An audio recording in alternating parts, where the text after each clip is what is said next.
Un weekend di cultura, enologia e cucina.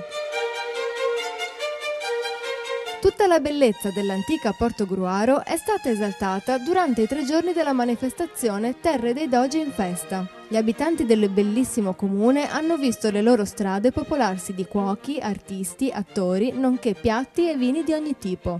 Si inizia venerdì 9 maggio con una degustazione di vini ed aperitivi, per seguire nei 2 giorni successivi con esposizioni di ogni genere, stand che ospitano gli antichi mestieri e un ciclo di conferenze. Tra queste, Rose ai Giardini, presenziata dall'esperto Romeo Comunello.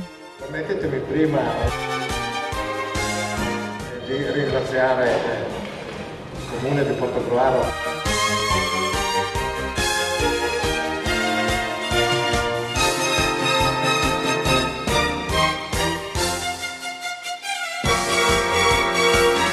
Un branzino di allevamento d'acqua nobile.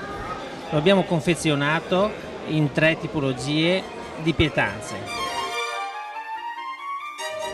Dal carpaccio in germogli di rucola, con una tartare d'asparago, con un filino d'aceto balsamico. E poi come secondo abbiamo servito un branzino al sale su una patata croccante aromatizzata al finocchietto.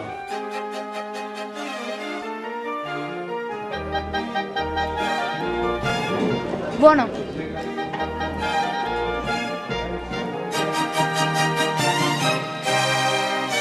Così, sotto gli occhi fieri del responsabile del comitato organizzatore manifestazioni di Portogruaro, Marcantonio Bolzicco, la 4ª edizione delle Terre dei Dogi in Festa ha riconfermato il legame che unisce la città lagunare ai territori circostanti ed il continuo scambio di cultura ed esperienza che tutt'oggi ferve.